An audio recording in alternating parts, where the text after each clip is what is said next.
Happening now, the last ships from China bringing cargo unaffected by President Trump's massive new tariffs are sailing into American ports. So that means the countdown to supply shortages and rising prices has officially begun. Goods that were loaded after April 9th are going to be hit with a 145% tariff. Huge tariff. Let's go to New York right now. CNN business and politics correspondent Vanessa Yurkevich is watching all of this unfold. Vanessa, how soon will we see the prices on Chinese-made products jump here in the United States?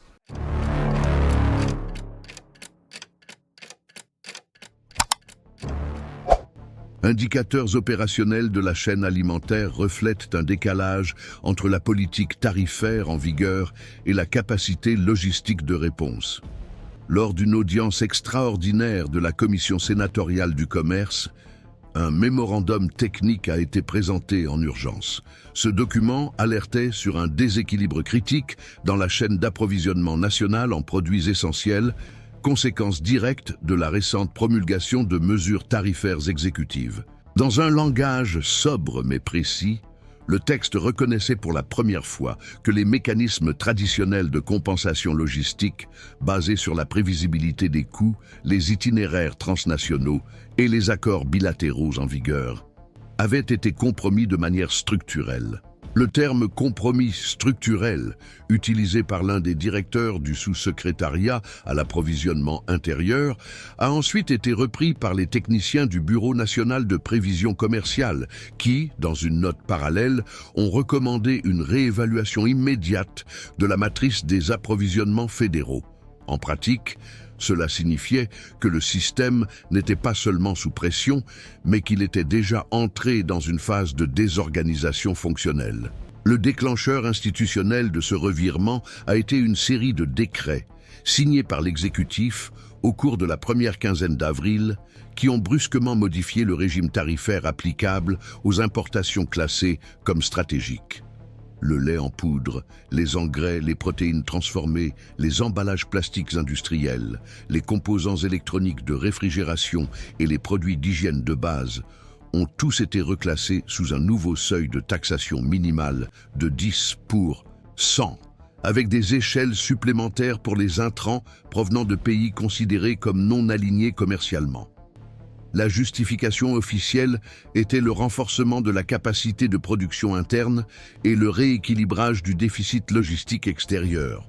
Mais les effets immédiats de la mesure se sont manifestés dans une autre direction.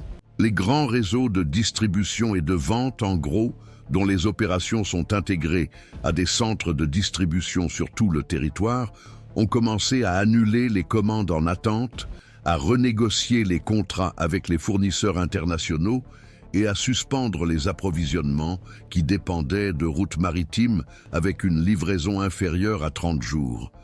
Il ne s'agissait pas seulement d'une adaptation, il s'agissait d'une réorientation opérationnelle d'urgence. En moins de 4 jours ouvrables, des régions historiquement stables de l'intérieur d'États tels que le Missouri, l'Indiana et le Kentucky ont commencé à signaler des défaillances partielles dans l'approvisionnement des centres logistiques intermédiaires. Les notifications ne prenaient pas la forme de communiqués de crise, mais d'ajustements. Réduction des délais de livraison, suspension temporaire des commandes à volume élevé, réaffectation du fret par voie terrestre, avec des délais plus longs que d'habitude. À Fresno, un réseau national de coopératives agricoles a émis une alerte interne indiquant une augmentation de 20% du coût moyen par unité de transport réfrigéré. À Tallahassee, la direction d'un réseau scolaire a signalé des retards de plus de 7 jours dans la livraison de fruits et de produits laitiers destinés à la cantine publique. Et à Albuquerque, le syndicat régional des travailleurs de la chaîne du froid a demandé l'intervention du ministère du Travail après la suppression brutale des heures supplémentaires dans 3 entreprises de logistique intégrées. Ces signes n'ont pas été enregistrés comme des effondrements visibles, mais comme un changement de tendance. La différence entre une pénurie ponctuelle et une désorganisation systémique ne réside pas dans l'absence de produits, mais dans la perte de cohérence entre la demande, l'offre et la capacité de réponse.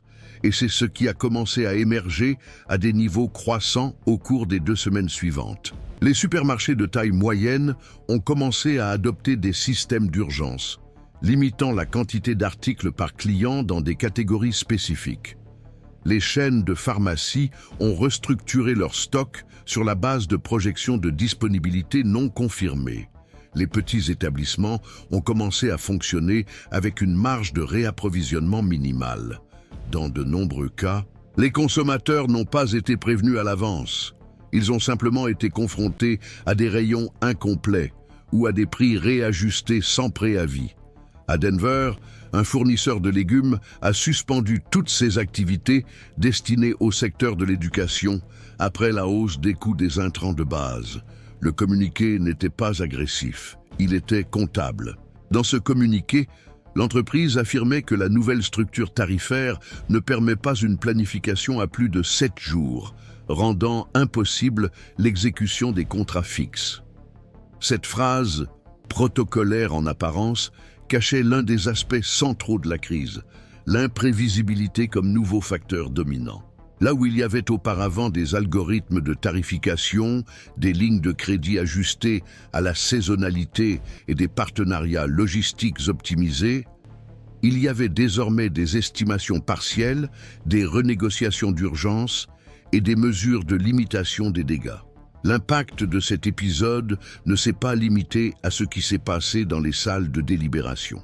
Il s'est fait sentir dans le rythme quotidien, dans les feuilles de calcul des coûts des micro-entreprises, dans les décisions d'achat des familles en situation de vulnérabilité, dans la réorganisation de ce qui est considéré comme essentiel. À Milwaukee, une association de fournisseurs régionaux a signalé que plus de 40% de ces contrats avec les grandes chaînes avaient été suspendus ou reprogrammés en moins de 10 jours. À Houston, un groupe de petits distributeurs alimentaires a formé un consortium provisoire pour tenter de maintenir la régularité des livraisons dans les quartiers périphériques. À Dallas, un hôpital public a réduit de 20% le volume de ses commandes d'articles de nutrition clinique, non pas en raison d'une réduction budgétaire, mais en raison d'une incertitude contractuelle. C'est le genre de changement qui fait rarement la une des journaux, mais qui redéfinit ce que l'on attend des institutions. Lorsque le lien entre décisions politiques et répercussions logistiques devient instable, l'ensemble du système est appelé à recalibrer sa capacité de réponse. Et ce recalibrage, lorsqu'il est effectué sous la pression tarifaire, a tendance à être plus réactif que structurel. Si vous suivez attentivement des sujets comme celui-ci, cette chaîne existe précisément pour offrir une analyse continue en lien avec la réalité institutionnelle et le quotidien de ceux qui ressentent le plus ces impacts. Nous continuerons à suivre la situation de près, sans raccourci, car comprendre est la première étape pour réagir. C'est dans ce contexte que des organismes qui fonctionnaient historiquement en synchronisation ont commencé à montrer des signes de désalignement technique. Le ministère de l'Agriculture, en révisant ses rapports de distribution, a identifié une augmentation de la volatilité des itinéraires critiques pour le transport des céréales et des protéines transformées. La Federal Food Safety Administration, en mettant à jour son réseau de risques, a ajouté 11 nouveaux comtés à la liste des zones présentant une vulnérabilité logistique modérée. Et le Bureau national de planification économique a recommandé la révision immédiate des objectifs trimestriels de production et de consommation intérieure, avertissant que les indices d'approvisionnement minimum étaient recalculés sur la base d'hypothèses obsolètes. À partir de ce moment, la convergence entre les institutions opérationnelles et les instances réglementaires a été compromise par des variables qui jusqu'alors étaient considérées comme exogènes. Les tarifs douaniers, historiquement considérés comme des instruments de pression géopolitique ou un mécanisme de compensation sectorielle, ont commencé à peser directement sur les chaînes d'approvisionnement, non seulement sur les importations finales, mais aussi sur la formation des coûts logistiques internes. La structure du système juste à temps, qui soutient depuis des décennies l'efficacité de réseaux tels que Walmart et d'autres chaînes intégrées, est entrée dans un état de latence. Les petits retards ont cessé d'être des exceptions et ont été absorbés comme des inévitabilités opérationnelles. Ce changement de comportement n'était pas théorique. Il est apparu dans les cartes de suivi des cargaisons, dans les contrats réajustés rétroactivement, dans les rapports hebdomadaires de rupture de stock émis par les opérateurs régionaux. Dans des villes comme Nashville, Sacramento et Tulsa, le délai moyen entre la demande et la livraison des cargaisons réfrigérées a augmenté de 12 à 18%. Les entreprises qui opéraient avec des marges de temps inférieures à 24 heures ont commencé à adopter des marges de sécurité supérieures à 3 jours. Dans la pratique, cela s'est traduit par une augmentation des coûts indirects, une réaffectation des ressources humaines et une réallocation des unités de stockage temporaires, des coûts qui, inévitablement, se répercutent sur la base de consommation. La fragilité de cet arrangement est devenue encore plus évidente lorsque les réseaux de distribution secondaire ont commencé à entrer en régime de contention. Les transporteurs régionaux, qui font le lien entre les centres logistiques et les points de vente finaux, ont signalé des augmentations significatives du coût du carburant, des difficultés de renouvellement de la flotte et de l'instabilité des prévisions de livraison. Le secteur du fret léger, souvent ignoré dans les grands bilans, est devenu l'un des principaux indicateurs du stress systémique. À Cleveland, une entreprise ayant plus de 200 contrats actifs a temporairement suspendu les livraisons en fin de ligne vers des zones considérées comme non viables sous le nouveau régime tarifaire. Cette convergence aide à comprendre pourquoi la réponse institutionnelle n'a pas été coordonnée. Le système, conçu pour amortir les fluctuations modérées, a été mis à l'épreuve par des oscillations successives d'origine politique qui échappent à la logique technique de l'ajustement progressif. Le Conseil fédéral de politique économique, lors d'une réunion à huis clos, a envisagé la possibilité d'activer des mécanismes d'urgence de subvention indirecte au transport de produits essentiels. La proposition n'a pas abouti, mais elle a permis de consigner dans le procès-verbal un point important, le risque que la crise tarifaire évolue d'une distorsion commerciale vers une vulnérabilité alimentaire. La réaction du secteur privé a suivi des lignes distinctes. Les grands conglomérats ont adopté des stratégies de compensation croisées, augmentant les marges sur les produits non essentiels afin d'amortir les pertes dans les catégories de base. Certaines chaînes ont complètement restructuré leurs flux, suspendant temporairement les importations à coûts tarifaires élevés et misant sur la production régionale, même avec une moindre efficacité d'échelle. Le problème, c'est que ce type de réorientation nécessite du temps, de la prévisibilité et un réseau de soutien local, des éléments absents dans un contexte où les décrets présidentiels peuvent modifier les marges opérationnelles avec un effet rétroactif de quelques heures.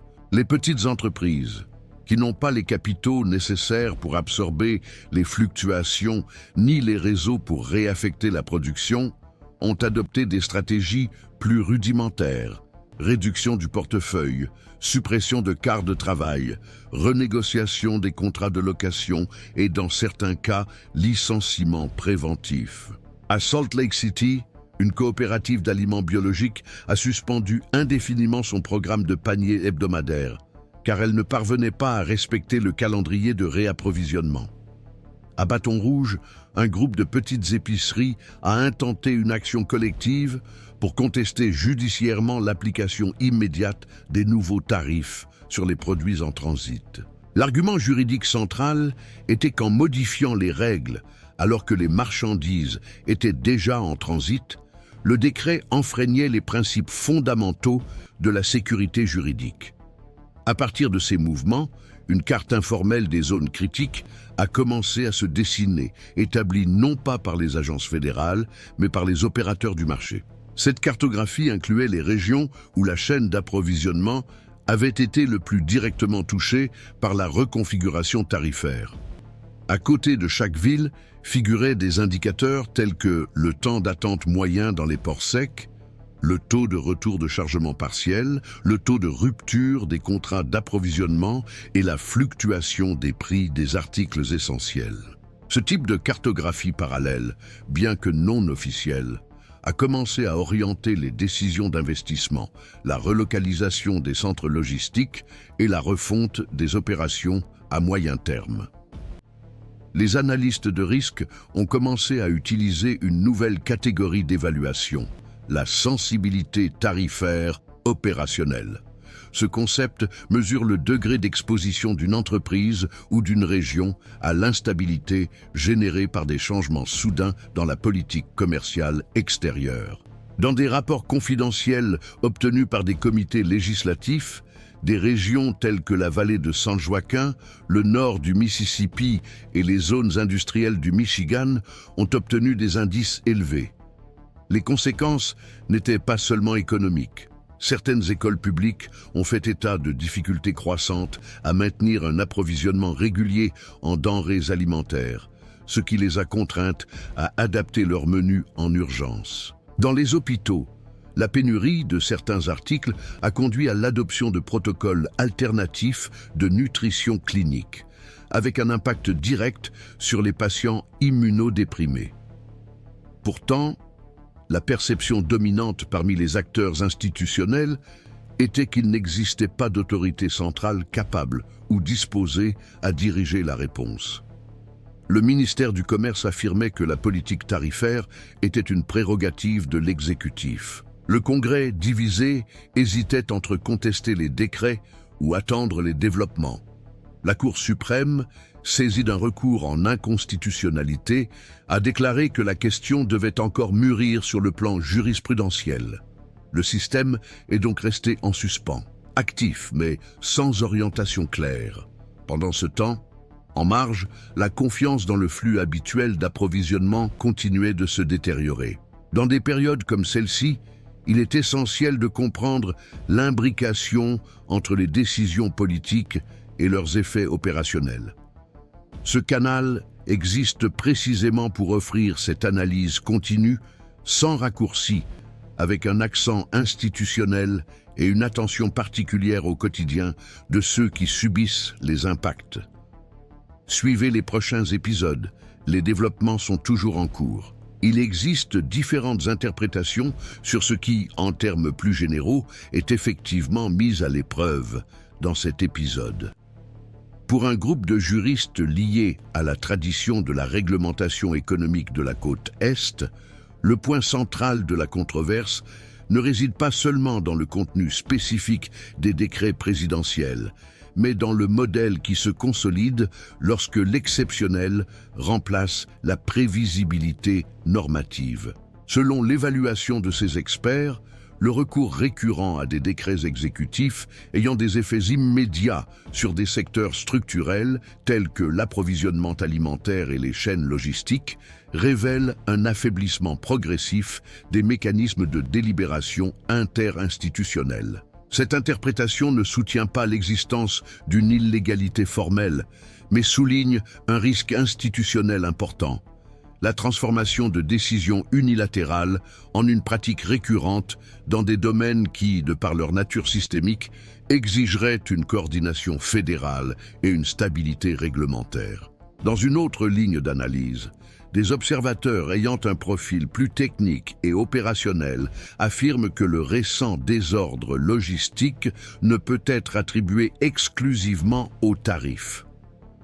Pour ces analystes, le système d'approvisionnement des États-Unis fonctionnait déjà à un niveau de fragilité élevé, soutenu par des marges minimales, des stocks réduits et une forte concentration de dépendance internationale. L'imposition soudaine de barrières tarifaires aurait davantage contribué à accélérer les déséquilibres préexistants qu'à en être la cause initiale.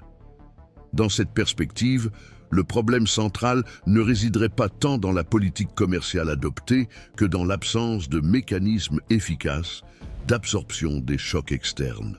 Cette interprétation est courante parmi les experts liés à l'infrastructure et à l'urbanisme, qui alertent depuis des années sur la vulnérabilité du modèle juste à temps face à des variables qui dépassent le domaine logistique telles que les décisions diplomatiques, les tensions réglementaires ou les changements brusques d'orientation politique.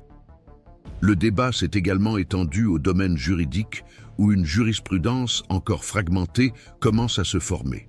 Les tribunaux régionaux ont commencé à recevoir des actions intentées par des réseaux de distribution, des entreprises de distribution et des coopératives agricoles qui contestent l'application rétroactive de tarifs sur des contrats déjà conclus. Dans certaines de ces actions, les arguments s'appuient sur le principe de la confiance légitime, au motif que les décrets ont modifié unilatéralement les bases économiques d'accords conclus sous un régime normatif distinct. À ce jour, il n'existe pas d'orientation décisionnelle uniforme. Dans au moins 2 décisions préliminaires, les juges fédéraux ont rejeté les demandes, estimant que la politique tarifaire relève des prérogatives du pouvoir exécutif. Dans 2 autres décisions, les magistrats ont ordonné la suspension partielle des tarifs applicables aux marchandises déjà en transit. Cette divergence renforce la perception d'instabilité interprétative dans l'environnement juridique. Pendant ce temps, l'environnement réglementaire reste exposé à un scénario prolongé d'incertitude systémique. Les entreprises dont le fonctionnement dépend directement de la prévisibilité, des grandes chaînes de supermarchés aux initiatives émergentes de logistique automatisée, ont commencé à opérer avec des horizons à très court terme, dans lesquels la volatilité est devenue la variable dominante. Certaines ont adopté des stratégies défensives, telles que la fixation de contrats en devises étrangères, afin de réduire leur exposition aux fluctuations internes. D'autres ont choisi de geler leurs investissements, de suspendre leurs projets d'expansion ou de rediriger leurs opérations vers des États moins sensibles aux impacts tarifaires. Ce recul ne se limite pas au plan financier. Il prend également une dimension institutionnelle. Lorsque des chaînes de production entières commencent à fonctionner sur la base d'hypothèses temporaires, la notion même de planification stratégique perd de sa cohérence. Les effets de cette instabilité se sont également étendus au-delà du secteur productif. Dans les universités, les programmes de recherche appliquée axés sur la sécurité alimentaire ont signalé l'interruption de partenariats avec des entités privées. Dans les banques alimentaires publiques, on a observé une augmentation de la demande de denrées alimentaires qui provenaient auparavant des excédents commerciaux. Dans les chambres municipales, les débats sur les incitations à la production locale ont pris une place centrale dans les agendas législatifs. Aucune de ces initiatives, prises isolément, n'offre de solution aux problèmes structurels. Cependant, ensemble, elles indiquent une reconnaissance croissante du fait que le système, tel qu'il fonctionnait, a perdu sa capacité à absorber les tensions sans subir de fractures. Sur la scène internationale, ces développements ont également suscité des réactions importantes. Face à l'imprévisibilité de la politique tarifaire des États-Unis d'Amérique, les gouvernements partenaires ont entamé des révisions unilatérales de leurs accords commerciaux. L'Union européenne a réévalué les clauses de sauvegarde de son pacte agricole. Le Mexique a annoncé l'activation des mécanismes de consultation formels prévus dans le traité entre le Mexique, les États-Unis d'Amérique et le Canada. Le Canada a demandé une audience technique auprès de l'Organisation mondiale du commerce afin de discuter de la légalité de certaines mesures unilatérales adoptées par le gouvernement américain. Ces réactions ne se limitent pas à la sphère juridique. Elles indiquent que la stabilité du système multilatéral dépend d'un niveau minimum de prévisibilité, même dans des contextes marqués par des asymétries de pouvoir. C'est sur ce point que se concentrent les analyses de nature plus stratégique. Dans quelle mesure un système économique peut-il supporter l'incertitude lorsqu'elle est utilisée comme un instrument d'action délibérée? Dans quelle mesure la confiance institutionnelle peut-elle être maintenue par des décisions formellement réversibles, mais récurrentes? Et quelles sont les limites opérationnelles d'une chaîne d'approvisionnement lorsque sa base structurelle, la prévisibilité, cesse d'être une donnée stable et est traitée comme une variable négociable? Il n'y a pas de réponse définitive. Ce que l'on observe, ce sont des indices cohérents montrant que le modèle actuel de réponse fédérale aux crises tarifaires fonctionne avec un décalage. L'intervalle entre l'origine du choc et la réaction institutionnelle s'allonge, et cet espace tend à être occupé par des improvisations entrepreneuriales, des adaptations désordonnées et un approfondissement des inégalités régionales dans l'accès aux biens essentiels.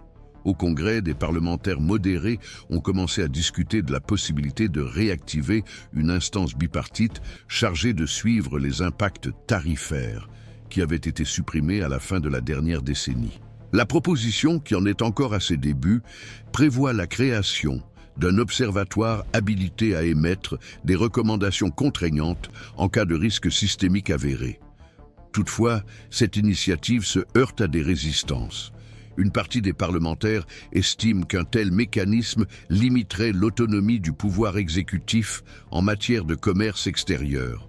D'autres font valoir que, compte tenu de la complexité actuelle, des recommandations formelles seraient insuffisantes. Il en résulte une paralysie partielle.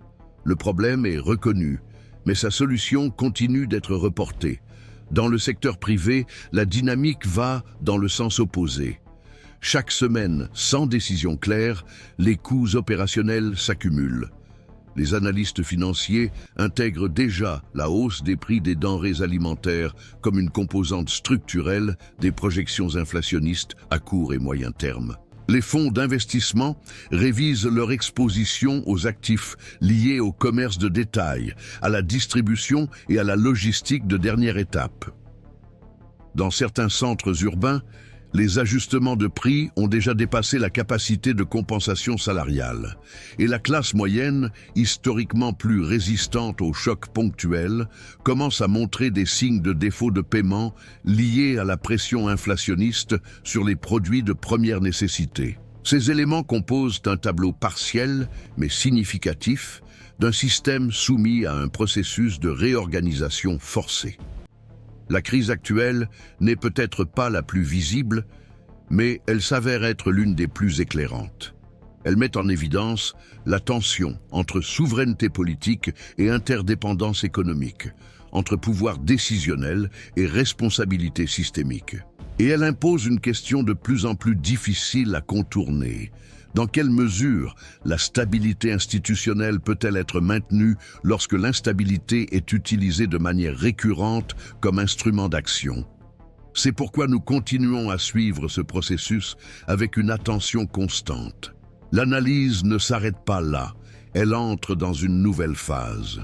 Pour ceux qui apprécient une couverture qui suit les développements en profondeur, sans raccourcis ni promesses faciles, cet espace reste ouvert. Car comprendre le processus alors qu'il est encore en cours reste le meilleur moyen de ne pas se laisser emporter par lui.